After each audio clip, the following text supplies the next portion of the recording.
Shit, I'm here. Just loading.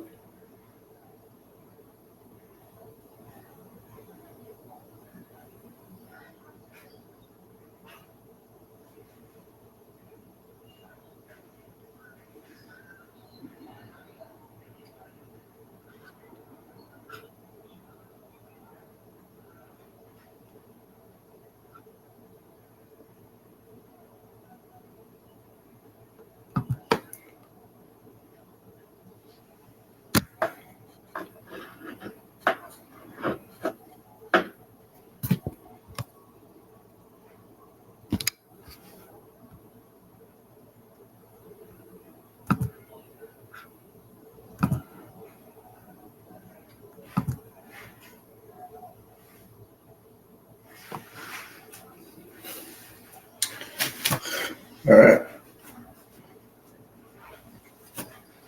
Just make sure that the mic work.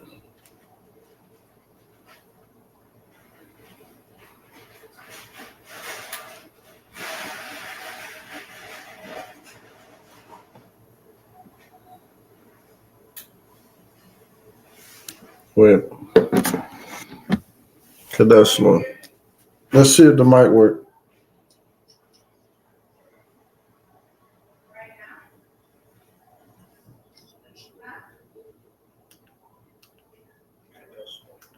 All right.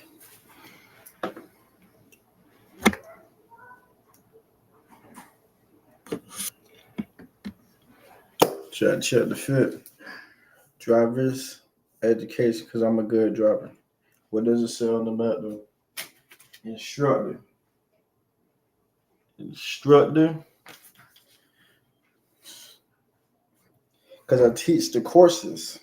Y'all didn't know. Told you we fly every day. See, fly every day. Something slight. But let's get to it. Y'all already know what we about to do. You already know. Oh wait, let me share.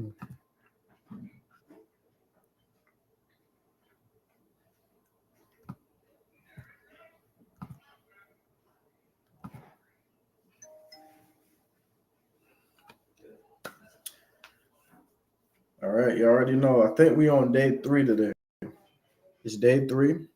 For anybody that don't know, we will be learning every day until we get fluent. Telling you, because like 1 and 2 in high school. But everybody cheated. But this time, I'm really taking it serious. I do know a couple words. You know, Je suis Mari. Je suis Mari. Um, wait. Je suis Edon. Wait. Je suis Mari Edon Cha. That means I am Mari and the cat. See which one of these is the dog? This. But let's. Oh wait, let me turn up the volume. But let's see how to say it. This is a shot, right? Le chat, See, le chien, le chien, le chien. This is le cheval, le cheval, le cheval. Wait, le chien, le chien, le cheval, you cheval, le chien, le chien. Okay. Un chien. Un chien. That means the dog. No, a dog. Wait. Un chien. Un chien. Un chien. Un chien. That means a dog. Again. Un chien. Which one of these is the horse? This. But how you say it? Le cheval. Le cheval. Wait, le cheval. Okay, this is le chat. le chat, This is le chien. Le chien. Le chien. And this is le cheval. Le cheval. You cheval. Le cheval. Okay. C'est. Say. C'est. I don't know what this means, but this is the answer. And it don't show you right here. Okay. Tu. Tu. Tu. Two. Chew. I think that means you. 5 in a row. Un cheval. Un cheval, that means a horse. Come on. So un cheval. See? Un cheval. Un cheval. So you gotta say the L though. Wait, that's what I meant to say. I didn't even get the press. See, now I got C'est it. un chat. Now I got it wrong. All right. C'est un chat. Wait. C'est un chat. Say un chat. C'est un chat. Say ton chat. See, because look, you said the CES. Et No, you say the CES, then you say the TUN, then you say the shot. Wait. c'est un chat. Say. Hold on. I got this. Say don chat. C'est un chat.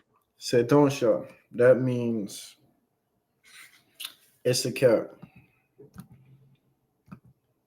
Say don chat. Come on, you see, Paul? now I got it. 2A Paul. You are Paul. Yeah. You are Paul. 2A Paul. Tu es Paul? 2A Paul. That means, are you Paul or you are Paul? Okay, we still got it right though. You, that means you.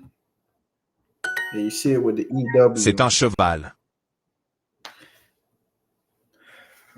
C'est un cheval. C'est ton, wait. C'est ton cheval. That means it's a horse. See? C'est ton cheval. C'est un cheval. C'est ton cheval. See? Okay. I'm not wrong though. This is easy. Dog is chien.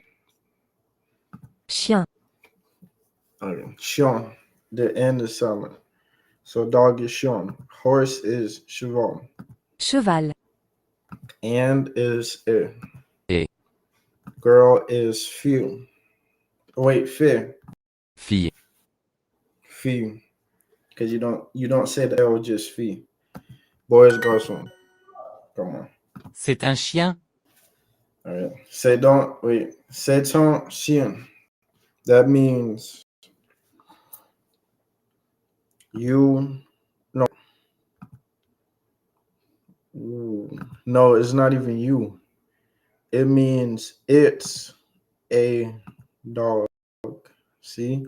It's the say. So, wait. C'est un chien. C'est ton chien.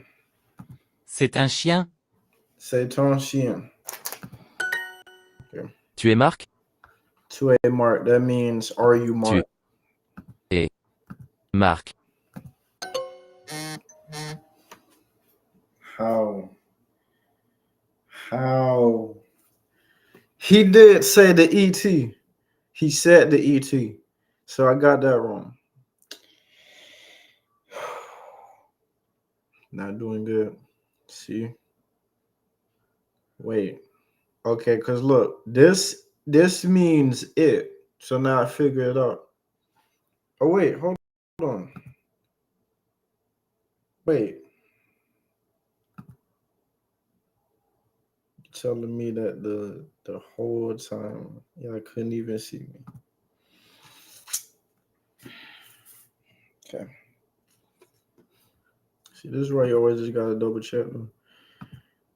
Okay, so like I said, the two. So this is, and that means you okay. Tu es un cheval? To us. Wait. Tu es un cheval? Tu es un cheval? Tu es un cheval? To a on cheval. That means are you a horse?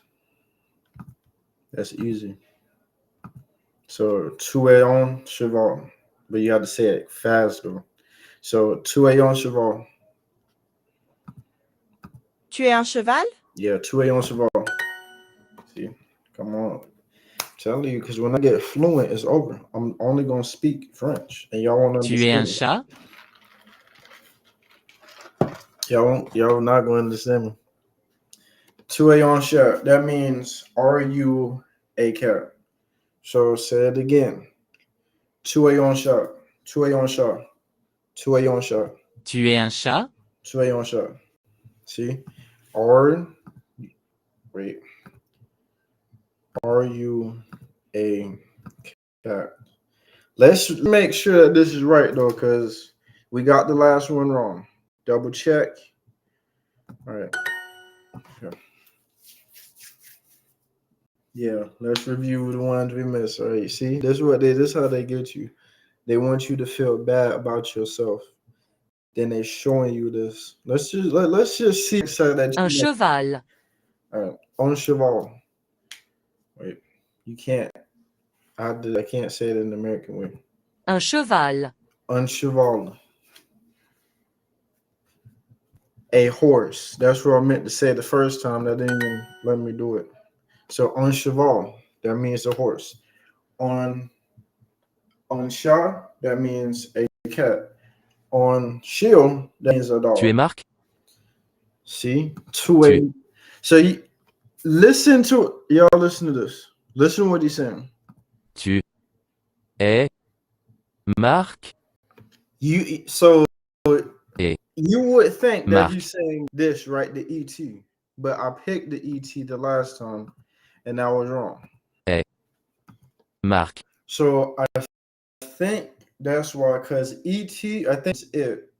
And this means is or are. No, wait. This means and. All right, 2A mark. 2A mark. See, are you Mark? Mark. That's a little lesson. Day 3 is complete. Okay. Everybody clap it up. Day 3, I'm telling you. We're going to speak. Super Duolingo.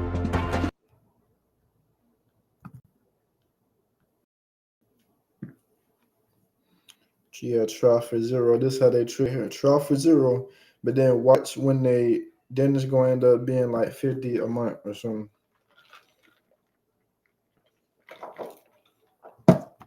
Okay, so day 3 complete. Let's just go over all the stuff that we missed or all the stuff that we learned. So what did we learn? Wait, let me make sure that is the camera. So what did we learn? Okay, so 2A mark, that means are you marked? 2A shot, are you a cat? 2A, just 2A. See, but it's not 2A, it's 2A. The words, you got to be different. So je suis Mark. I am Mark. Je suis. That means I am. All right. All of the objects we kind of know now. Woman means from. Man means See, see. You just gotta just. It's gonna get tricky, but we can learn the language. We can. So next segment, we're gonna do instruments. If y'all did not know, I was the master of instruments. I knew music all my life, most of my life. So age 5, 6, knew how to play the drums, piano, cymbals. I didn't know how to do the triangle though, but I did know how to do. I play all the drums: snare, tenor, and the bass drum. And if y'all didn't know, it was like a line. So the snares is in the front row, tenors is right behind it, the second row, and the bass drums you stand on the side and just doom doom. That was my favorite one because you in the back, but it don't matter because I was never camera shy like I told y'all. So we're gonna see. So this looks good. You see how they give you the answers, the options. That's what we're looking for. I don't know that many instrument sound, so this should be good.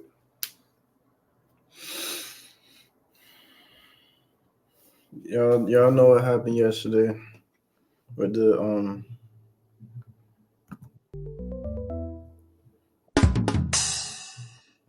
That's drums. All right, go. Wait.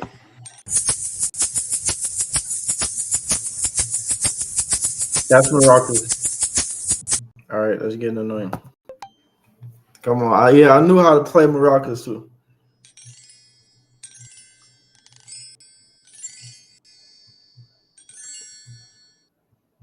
All right, let's do process of elimination. Wait, y'all can't see me again. Hold on. Okay, see? Y'all can't see me.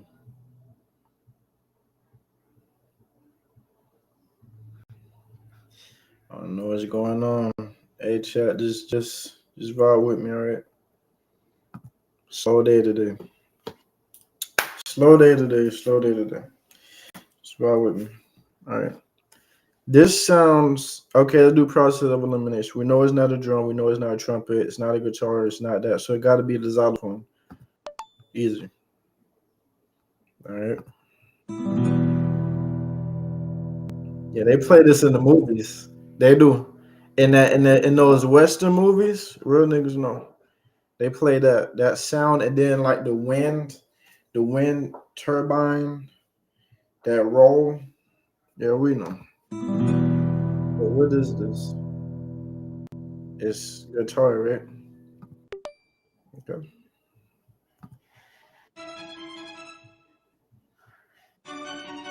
They play this in the commercials.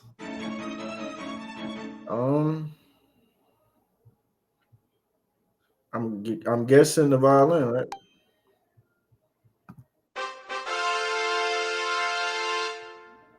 That can't be no trumpet because I played the trumpet in middle school.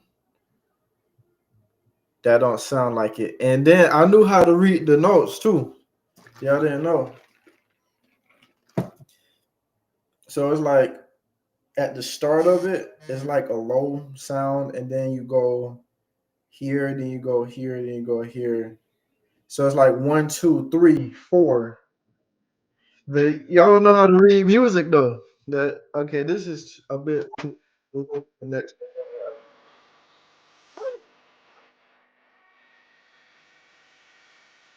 You know what this sounds like?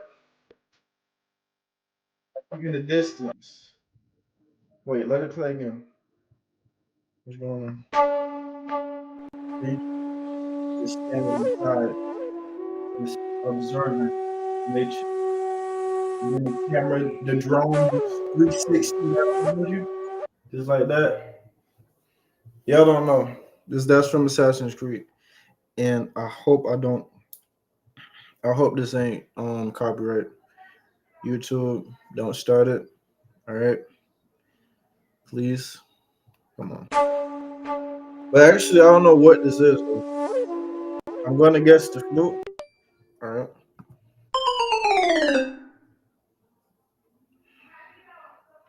It's like a Tetris.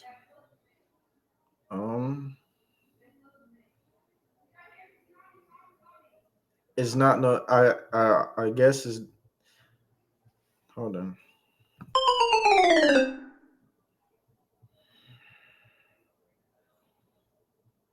It can't be no piano, right?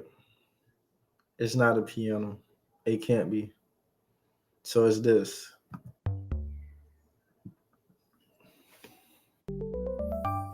Okay.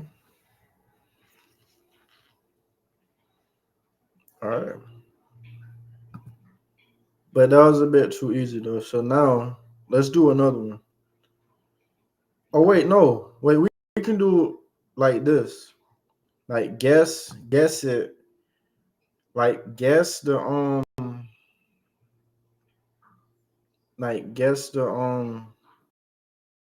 instruments on how they look too. It's loading.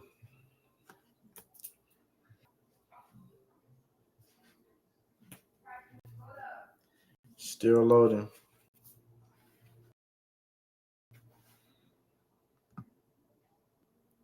Oh, oh, okay.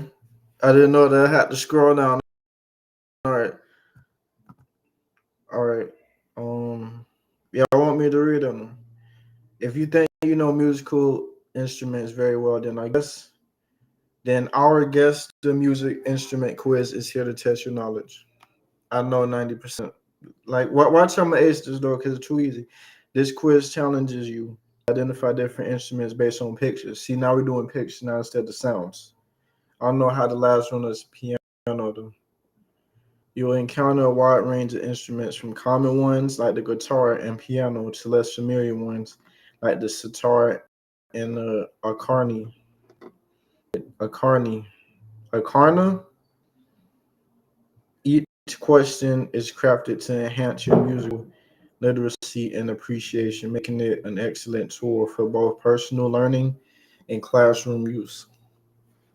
This quiz is an effective way for students and music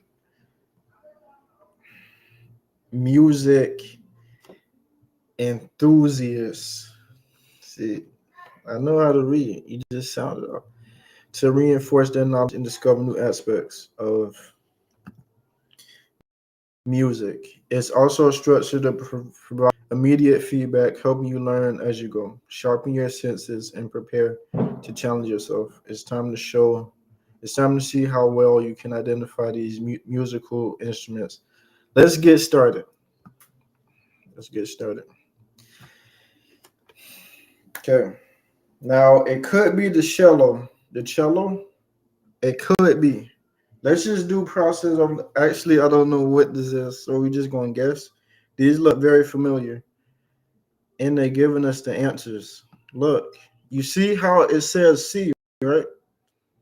Okay, so I'm gonna try not to scroll far. What is going on?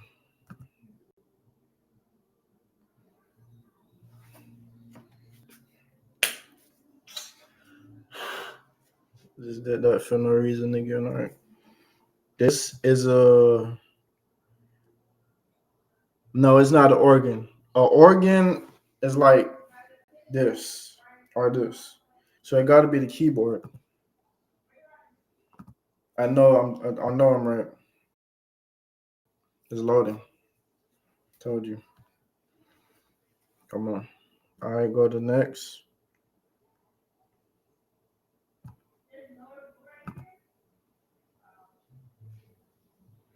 This, all right, it's a bagpipe because y'all know from iCarly when the principal, I guess that was the principal, when they snuck in the house, they caught her doing this with the pipes, or she was step dancing or whatever. But I think it's this. I guarantee you, it's this.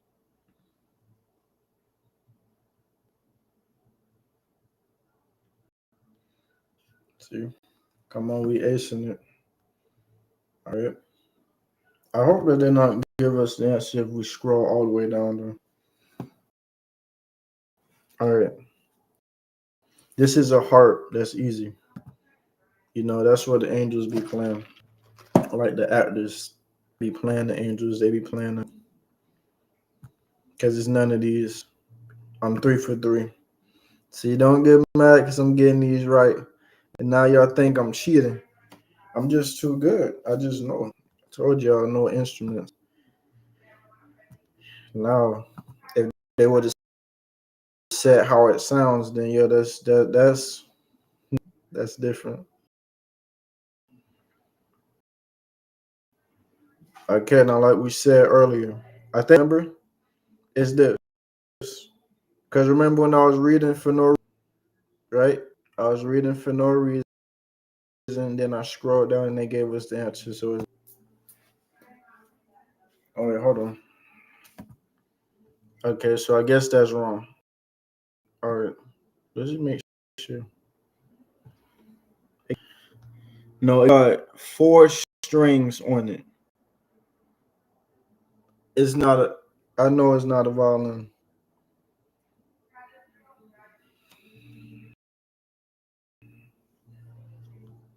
Again,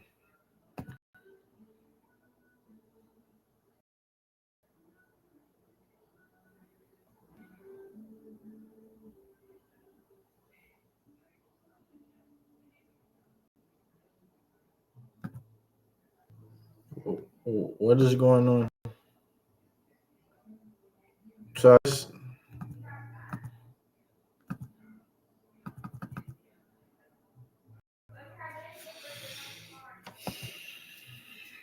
technical.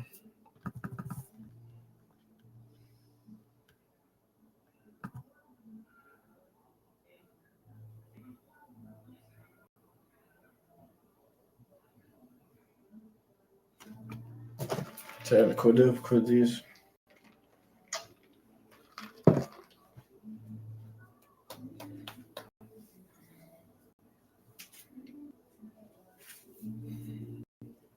See.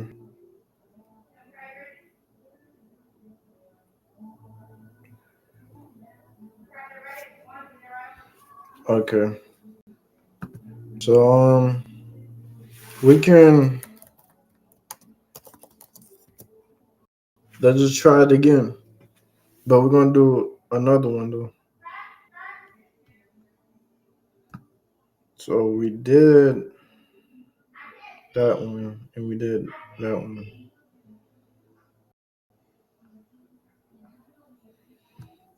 So sounds of musical instruments quiz or identify the sounds. All right. This is the last one.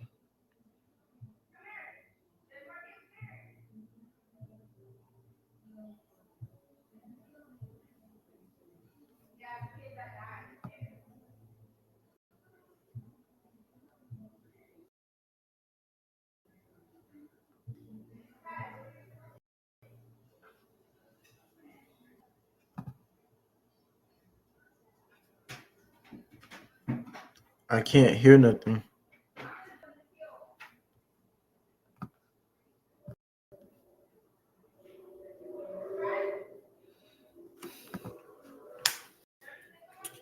All right, Chuck.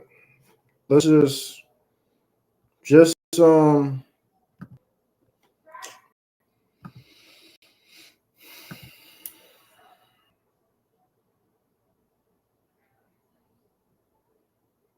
but we can't quit.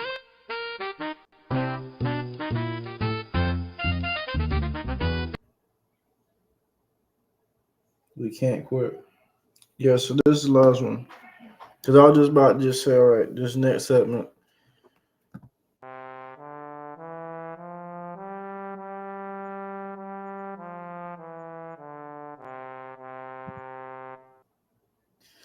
This sound like the clarinet from from SpongeBob. Squidward be playing this, but then it sounds like a trombone. Yeah, that's not a trumpet. Hold on, it's a trombone. They didn't even see if we got it right.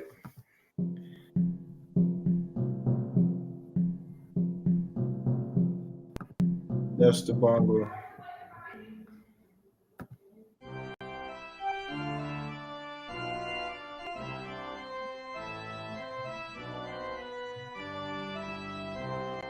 This, I don't know.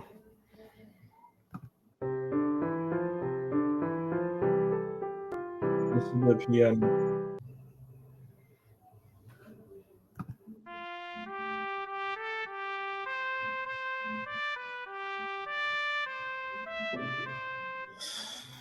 I'm guessing the clarinet.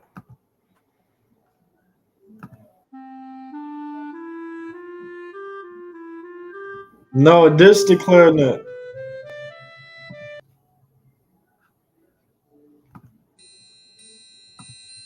Is it this? That's that where you hit the drumstick on it.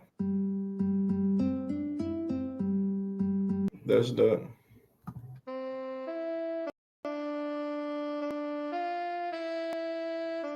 that's trumpet. I just hope that they're not. Okay, yeah, I figured we got two wrong. I was about to say they were just gonna make us just keep going. Okay, nice little segment. All right, I'm gonna remember to have the lower camera on though. So next segment. What's the next one? All right, yeah.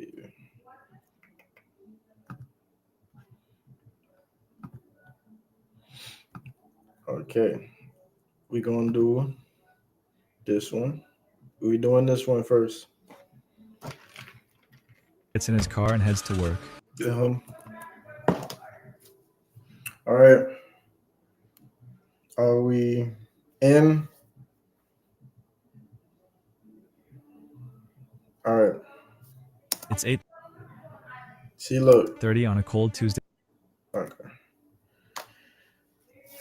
3, 2. What's up, YouTube? What's up, family? What's up, newcomers? Welcome, everybody. See the title: The Evil Design of McDonald's Drive-Thru. Everybody eat McDonald's. McDonald's top tier. It's not good for you though. But yeah, I remember like I racked up like 9,000 points. It's 8:30 on a cold Tuesday morning. Frank gets in his car and heads to work. Halfway through the drive, he notices he had forgotten his coffee on the kitchen counter. Luckily, there's a McDonald's drive-thru around the corner. It seems there's only a couple of cars ahead of him. He pulls up to the lot, places an order of an Americano, decides to treat himself to a chocolate brownie, and hits the road. But Frank isn't the only one tricked by drive-thrus. McDonald's and its competitors spend billions of dollars every year and use advanced data to influence our decisions regarding fast food. Everything is optimized to trick you into spending more and more, from old-school tactics to complicated AI algorithms. I mean, the manipulation begins before you even hit the parking lot. And this is how they do it. All right, let's see. Fast food restaurants didn't truly take off until American families began embracing a lifestyle centered around driving. As people migrated from bustling cities to suburbs, the demand for quick on-the-go meals skyrocketed. This shift turned fast food into a natural extension of this new, fast-paced lifestyle. The drive-thru concept originated in the 1940s, with the first known drive-thru window opened by Red's Giant Hamburg in Springfield, Missouri, in 1947. However, it was McDonald's that brought the drive-thru to the mainstream fast food market in 1975. But chat, yeah, that wasn't even that long ago though. But just chat, just like realize, what if we never had drive-thrus and we just had to just go inside, just pick up and just go inside, place the order, wait in there, wait till your number called.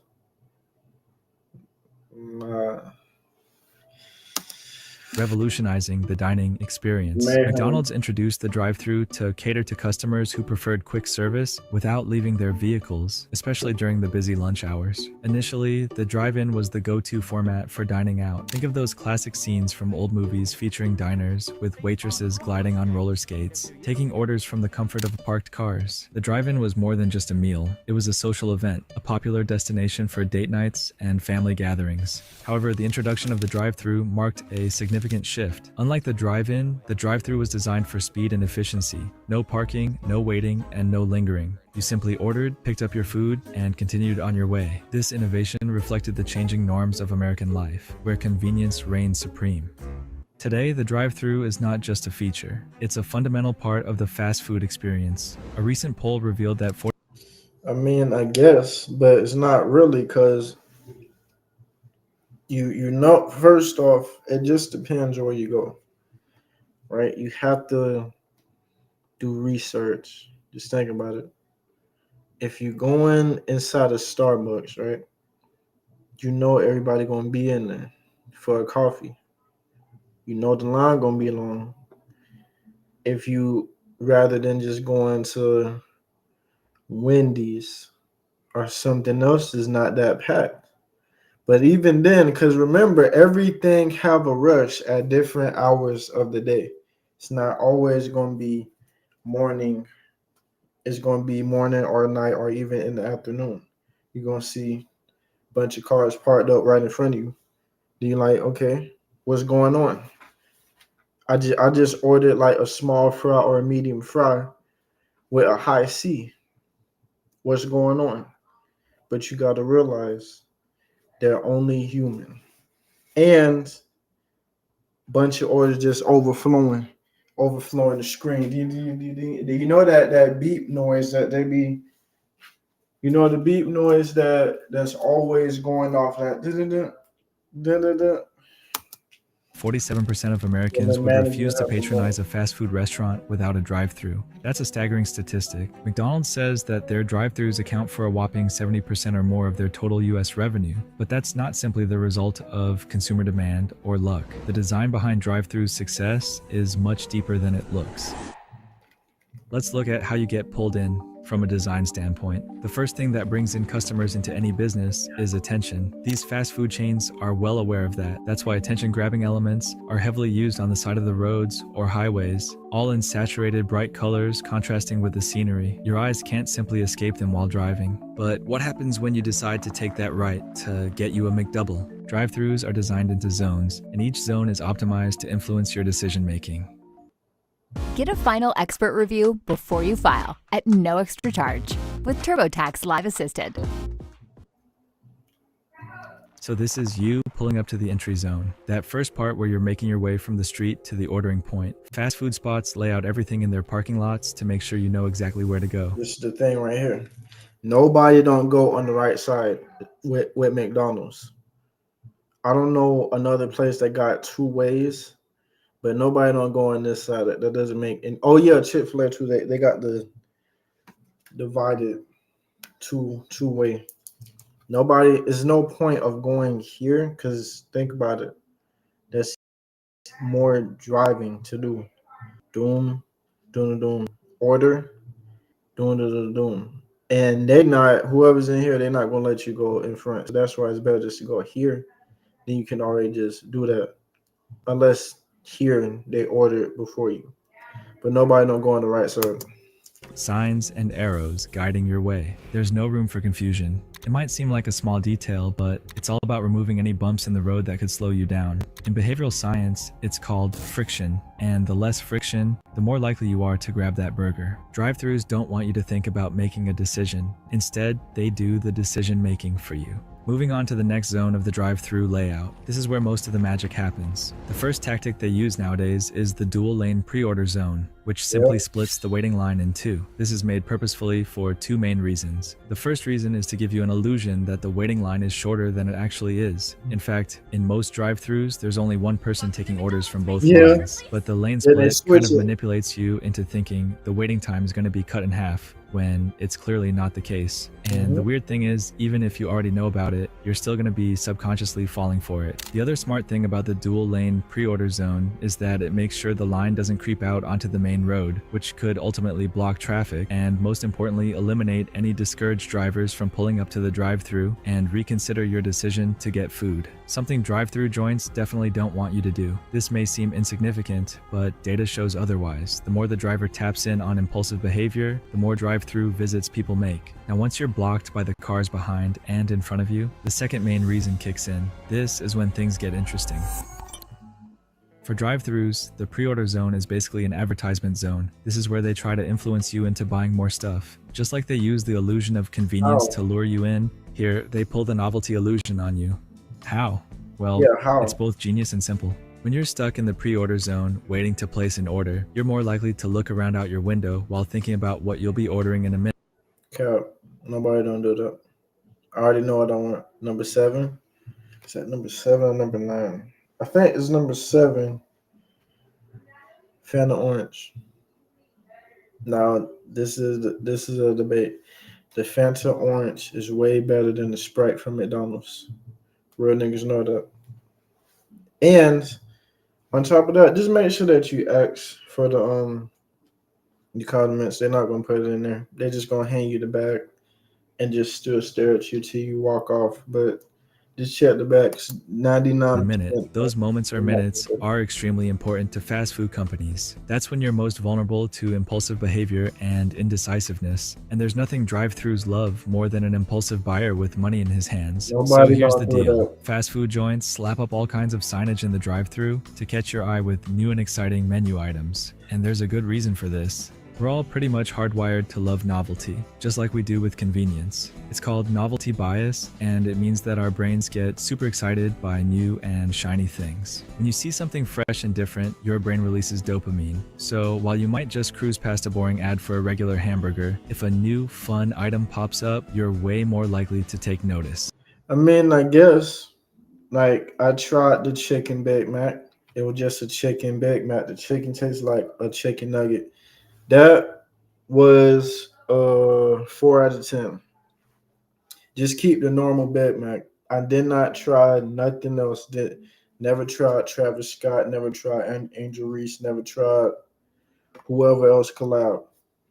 But I'm like, they might have did something with the chicken Big Mac, but it just wasn't. It's all about grabbing your attention Yeah, and that's making you it. go, wow, I need to try that. Fast food places are masters at this, and they know how to keep your cravings alive. If you're already in line to eat fast food, and if it was a totally impulsive decision like it is for most people, then you may be in the mood to treat yourself. According to this, Ipsos poll is one of the major emotional drivers of impulse buys. Some fast food chains have started using anti-glare film on their menu boards, which means you can't see the options until you're right up close. This clever tactic increases the chances that you'll act impulsively. When you can't view the menu until you're almost at the order point, I still can't agree with that. Everybody know what they want.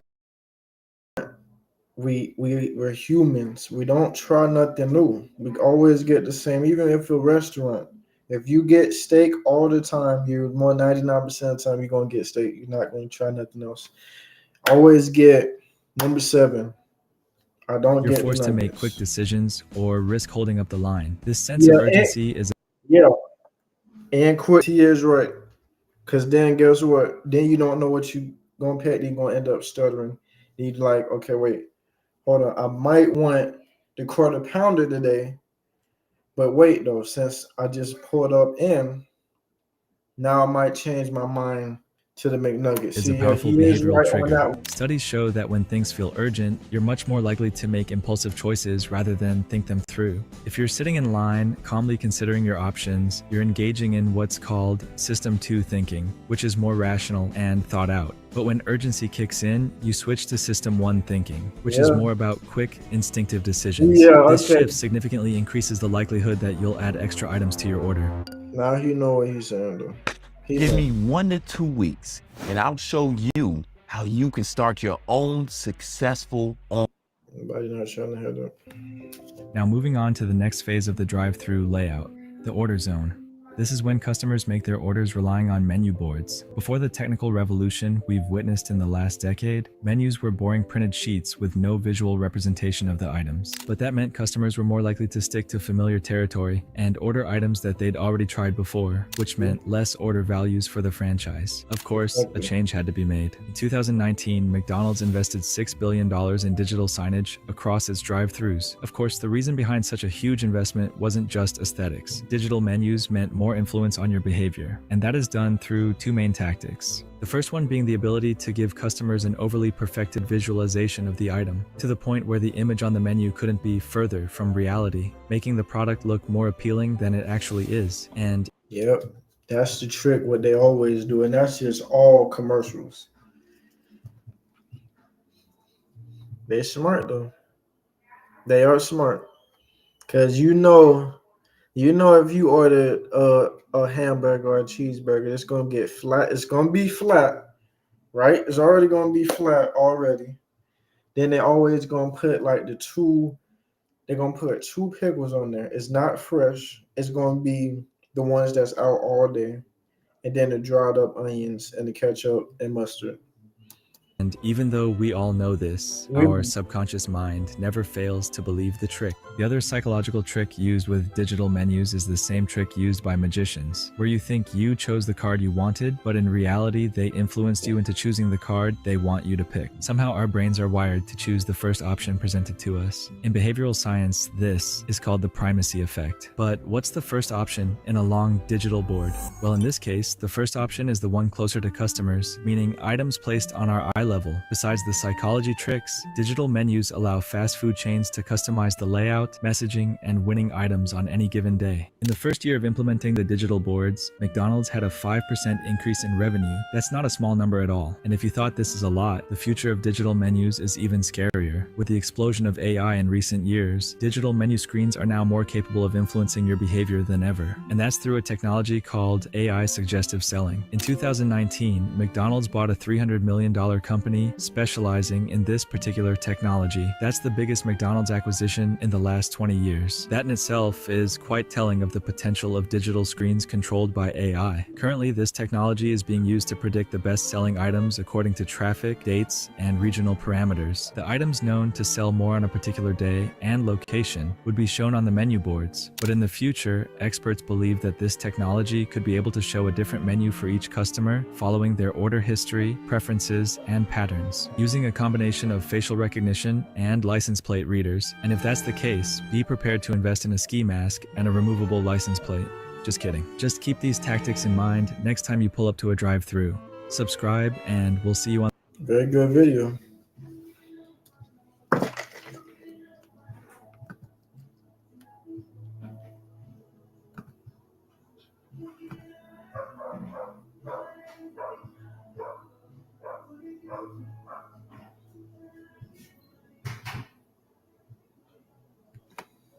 I didn't know that I was that close up. Y'all couldn't even see. Y'all could only see this. So, and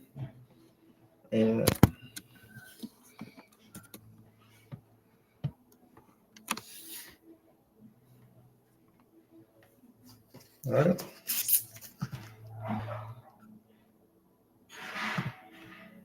Now I was saving this one. Like I say, I always pre-order the videos. Basically, I just prep them. I don't watch them. I just pick two. I just scroll. Then I pick two. After I pick the two, I'm like, wait. They would like to see this, or y'all don't even have to like to see this.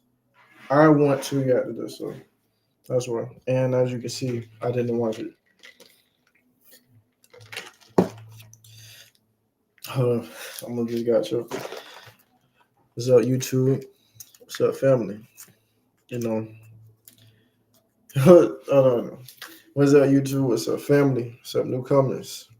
Welcome, everybody. Just snack, get some juice. Yeah, I already see the title. Let's get it. How comedy took over 2000s and why it died. Yeah, they're not gonna make 2000s no more.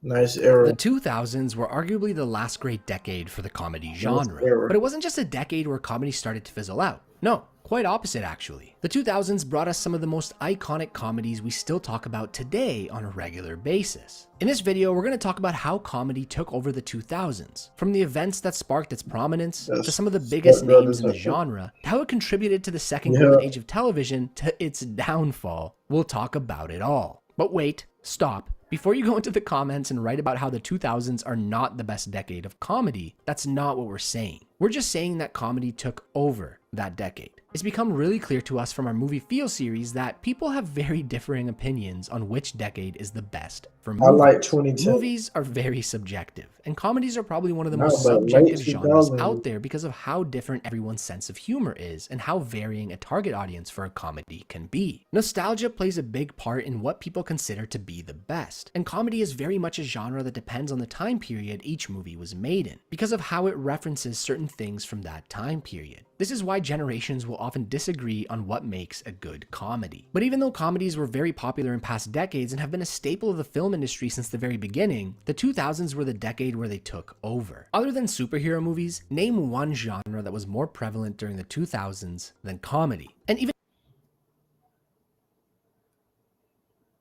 You might be right. I was gonna say horror, but you know how the horror was in 2000s. You know, like the camera still wasn't that good.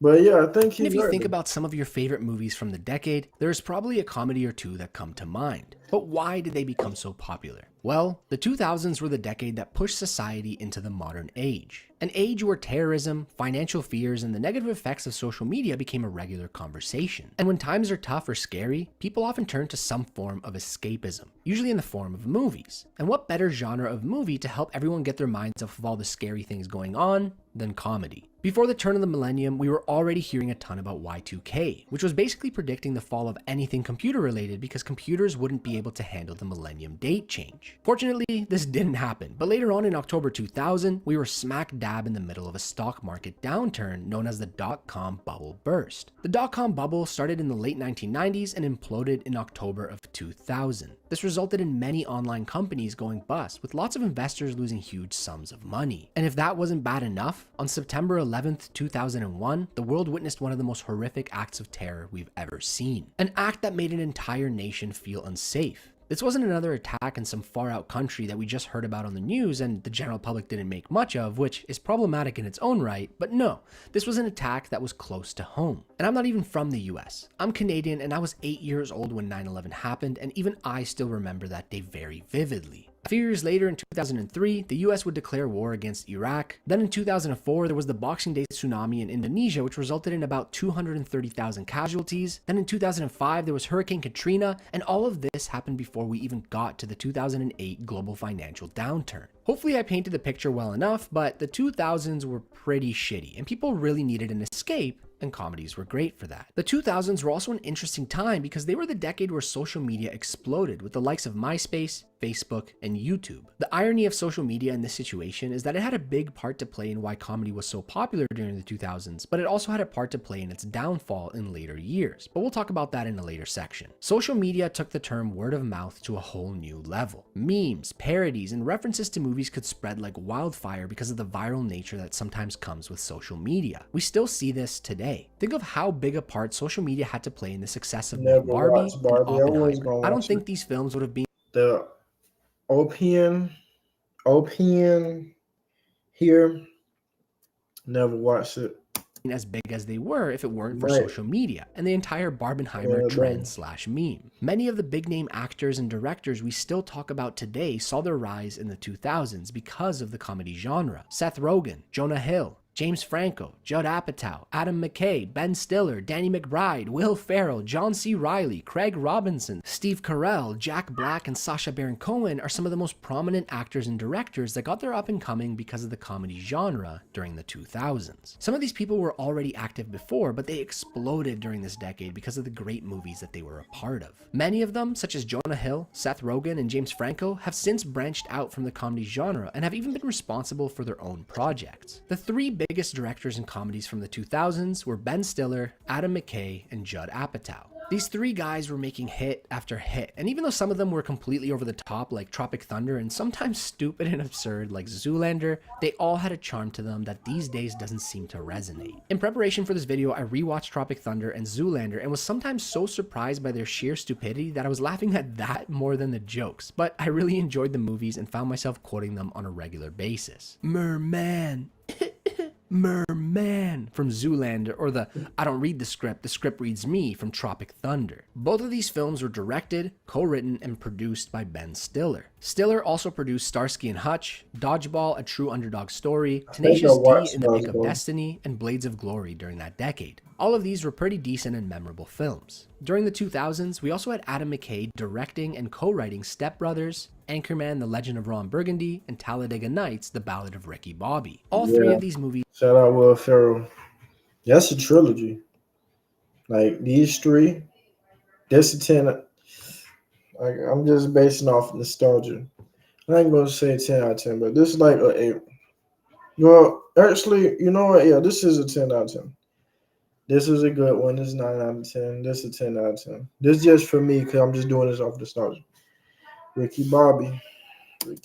Starred Will Ferrell, who made his way from SNL to become one of the biggest stars of the 2000s. Adam McKay's films are usually very successful in physical media sales, and his content tends to grow in popularity after it leaves theaters. But the 2000s wouldn't be the 2000s without Judd Apatow. He directed, wrote, and produced 2005's The 40-Year-Old Virgin, which pushed his name into superstardom. And then he went on to do the same for 2007's Knocked Up. These two films alone would be enough for a single decade, but boy, oh boy, he also co-wrote 2008's Pineapple Express with Seth Rogen and James Franco, who are two other huge names coming from the comedy genre, and also produced Superbad, Step Brothers, Talladega Nights, The Ballad of Ricky Bobby, and Forgetting Sarah Marshall. I think it's safe to say that Judd Apatow was a huge part of the massive success and quality of comedies from that decade. But let's shift gears a bit and talk about 2008, the year that is often considered to be the best year for the comedy genre. This year we got Forgetting Sarah Marshall, Pineapple Express, Tropic Thunder, and Step Brothers. These films have I stood the don't test of know time and are still these talked three. about I to don't this even know what day. these are. Besides that, these films solidified some actors in the mainstream that have gone on to be household names. These films alone would seal the deal for 2008 being one of the greatest years for comedy. But they weren't the only good or Bad, great though. ones that came out that year. We also had Burn After Reading, In Bruges, Yes Man, Zack and Miri Make a Porno, and Get Smart, among a few others. Hey man, that was wild. I watched this plenty of times. I could probably spend hours and hours discussing the great comedies That from the was wild. 2000s and the people associated with them, but Ain't nobody got time for that. so I want to hear from you. What is your Yeah. favorite 2000s comedy? Mine, definitely 100% Superbad. Yeah. But the 2000s weren't just a great year for the comedy genre on the big screen. They were a great year for the genre on television as well. Let me just name a few. Arrested Development, The Office, Curb Your Enthusiasm, Malcolm in the Middle, Scrubs, How I Met Your Mother, It's Always Sunny in Philadelphia, and 30 Rock are among The Office. Okay, let me tell y'all this, right? Y'all get a baddie, invite her over, or come over to her place.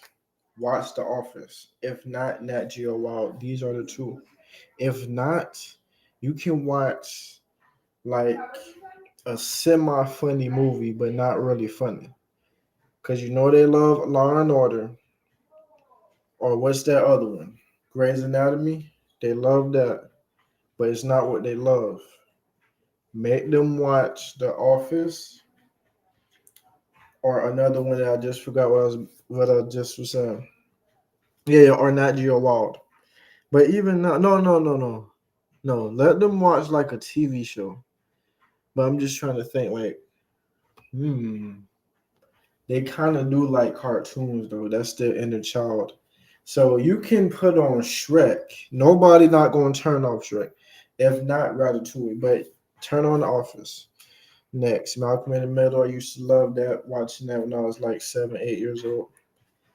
I forgot the theme song.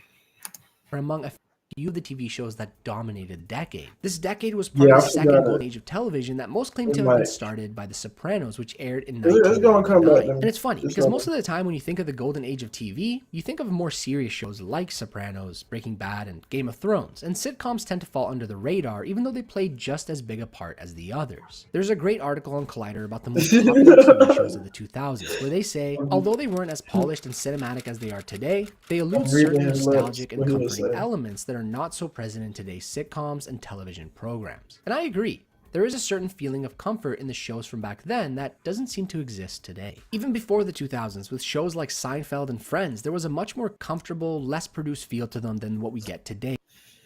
Seinfeld. Oh no, that's just boring to me. I never liked it. Even when everybody loves Raymond, that's just boring to me. With comedy, such as Oh. Superstore, for example. Okay, so we talked about why comedies were so huge during the 2000s, but what happened to them after? Why did they experience such a massive decline? There's definitely something to be said about the rise of quote-unquote woke culture. Comedy can be fairly offensive, and with the rise of cancel culture, a lot of directors, actors, and studios are moving away from the genre because of fears of being canceled. We often hear the saying, something like this couldn't be made today. Think of a show like The Office, where a lot of comedy came from how inappropriate Michael Scott was. Or a movie like Tropic Thunder, where Robert Downey Jr. did blackface playing an African-American soldier despite being a white man. Sure, in the context of the show or movie, it may not be as bad, but as an outsider looking in, I can already imagine these people being canceled or boycotted for stuff like this today. Another big factor for why comedies became less appealing was because of social media, specifically YouTube. Yeah, now I just remembered. Turn on white chicks too. They'll watch it. See?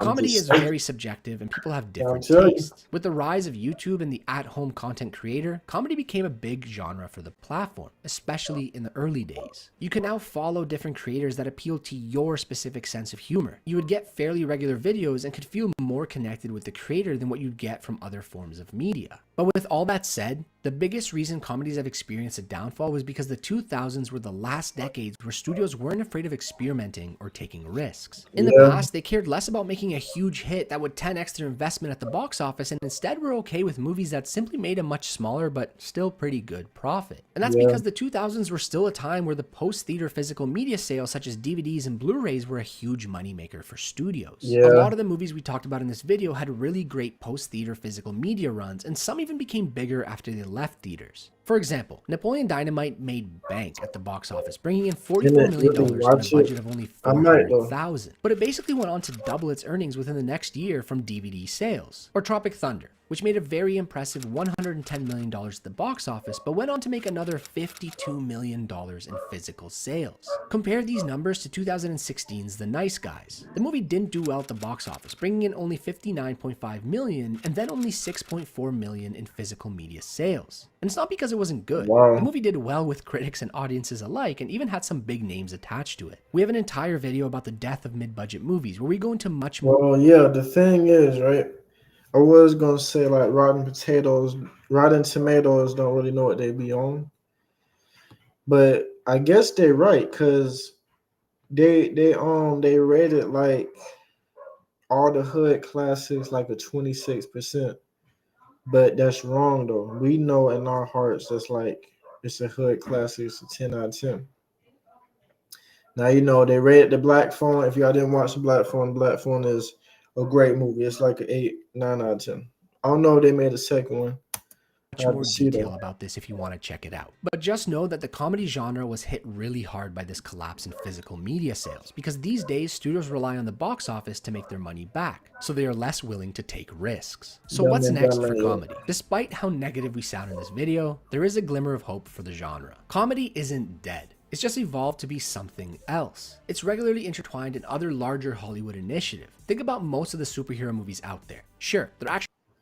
Y'all don't know how many times I watched Guardians of the Galaxy. I actually watched it so many times to where I already know. I memorized the lines.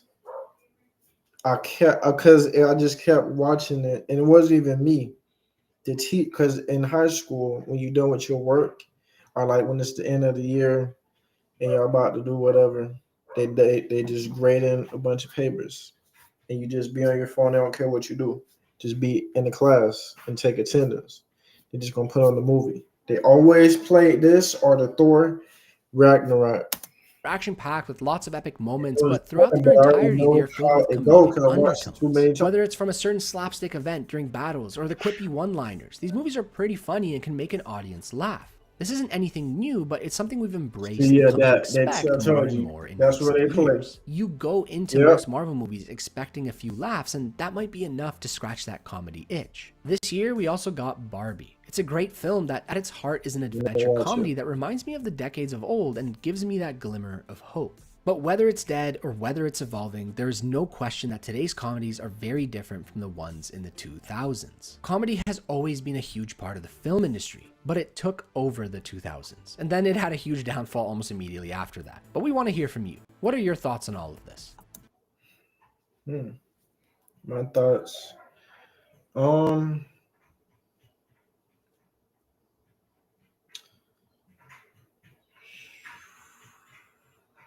I would say 2000s comedy, 2010s horror, and comedy was still up there too. So the horror, comedy, and action films, those was up. Yeah.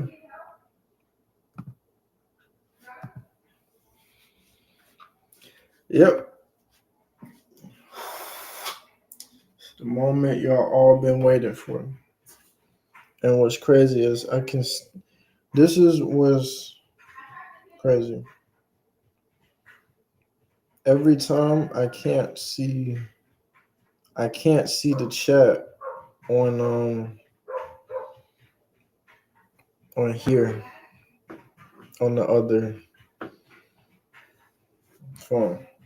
So the moment y'all all been waiting for it, I don't know what day it is, like day 4. Y'all know. Let's get let's get to it. Y'all already know. Y'all know what we about to do. The last segment of the day. Random stories. That's what I forgot to do the other day. So hold on. This. You gotta make it feel real. See? I just capped the light yesterday. All right, we good? It's loading. All right. So we read this.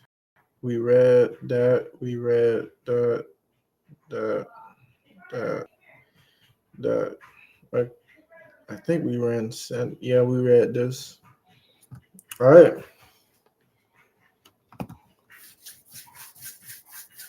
You already know. See, it's a small little paragraph, but it don't matter.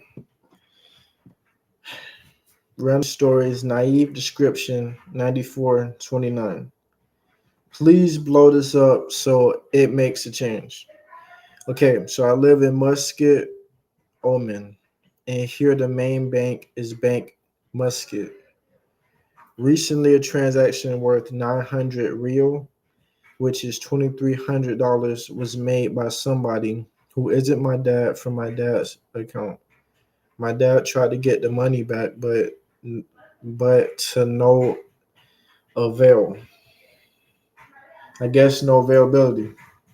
They said it will be at least 75 days before you can get it back. All right. And we have enough money, so that's fine. But most don't. If this post gets 10 comments, I'll go more into detail as I don't have much time and just want something to happen as this was way too much money. So I'm guessing a transaction, $23, was it taken out or was it put in to the dad's account?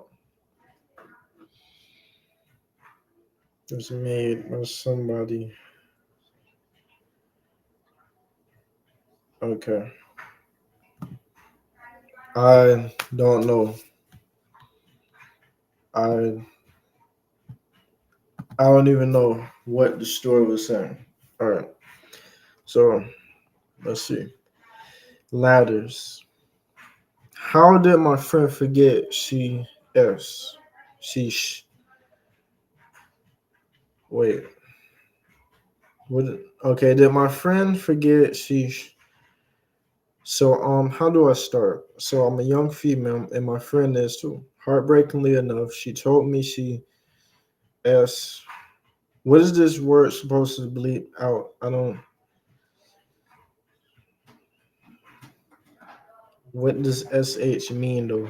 That's what I'm trying to figure out. And she showed me the places she did. We cried together and I comfort her. About 5 months passed, she rarely brought it up. If she brought it up, she would tell me it was getting better. What does the sh mean though? She hasn't brought it up since 2 months. Well, recently we have been getting into bad fights, but I recently tried to KMS and she threatened to tell my mom, GTA, if I didn't. And I was scared to tell her. My mom showers me unconditionally with love, so I would hate to see her worry about me like that. But anyways, I told her I wouldn't have threatened her about her. What is this supposed to mean? Is this an acronym? Then she said she never did or would to anything like that. I was really confused, so I brought up the night she told me, and she was basically trying to tell me I was dreaming because that would be crazy. Then I brought up other times she told me, and she denied them all. I asked her if she lied about it, and she said, no, I feel like I'm going crazy, so please tell me something that may have happened. I don't know if she may have been lying or forgot. Please help. I don't know what this means. So, yeah, but get better. Get better. Get better. I don't know what that means. I don't even know what I read. All right. Let's 6024. This happened last week, and I still can't sleep. It was around 11:30 p.m., and I was home alone. My husband was working the late shift, so it was just me and our dog, Max. I was in the living room scrolling through my phone with Max suddenly perked up, growling low. See, that's why you gotta be careful. You know, your dog can sense and they see because when their ears be up like that and they just be like that, yeah. Then I heard it. 3 knocks at the door. Not loud, just deliberate. I froze. We don't get visitors this late. Who is it? I called out. No answer. Max was now barking like crazy, his ears pinched back. My stomach was in knots, but I forced myself to look through the peephole. No one was there. I figured maybe it was a prank, but then I heard the knocking again, louder this time. My gut told me not to open the door, but I was so freaked out I grabbed the kitchen knife just in case and cracked it open, okay? Good thinking. No one. I stepped outside, my heart pounding. Then that's when I saw it. Muddy footprints leading away from my porch, but they didn't go down the steps. They went up the wall. I slammed the door, locked everything, and didn't sleep till my husband got home. Whoever or whatever was out there, I'm never opening the door at night again. Nah. See? Trust your instincts. Trust your instincts. See? You just had to get the safety. You had the knife. You had the knife just to be ready. But what could it be though?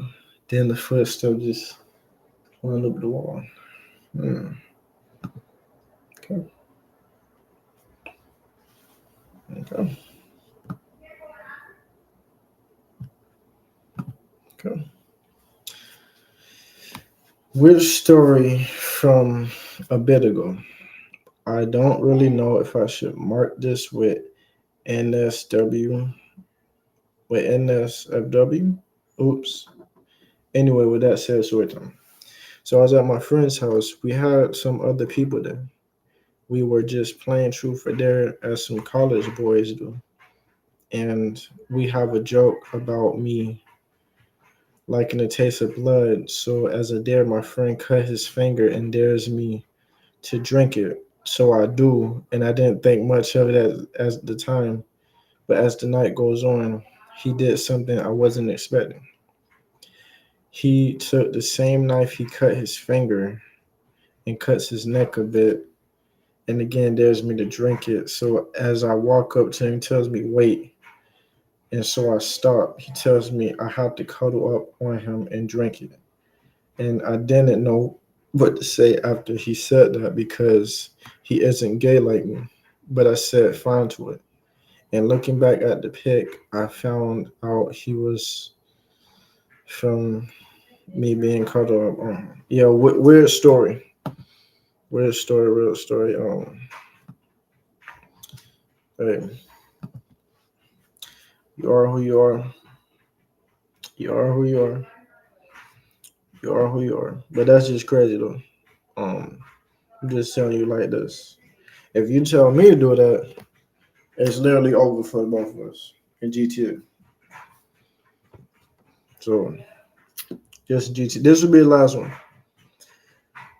Something OC Stories 2011. Something has been leaving letters for me. Something has been leaving letters for me in my mailbox for the past few weeks. It all started a few weeks ago on December 5th last year. The day it started, it was a normal day of relaxation for me.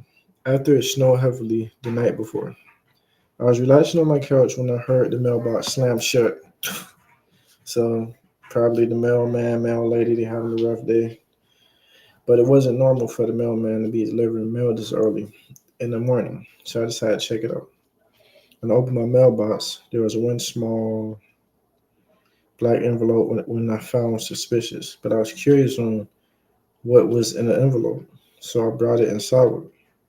When I opened the envelope, it had a small letter in a small oratory. The letter only said, hello. and at the bottom of the letter was initials SC. It's repeated since then, and I have set up security cameras multiple times, but only a few hours after I set up the security cameras, they'll glitch out and start working. Can anyone please explain why this happened? Maybe if anyone have experienced this.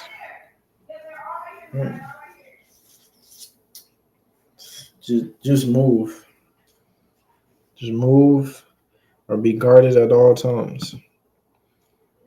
Just move. Have cameras in the trees, 360 your house. Get firearms, every room. Put in the freezer, refrigerator, closet. Get 2 dogs. Rottweiler, German Shepherd preferred. Or just move. Okay.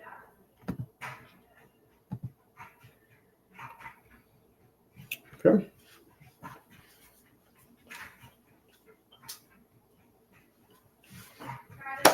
Everybody spam W's, man.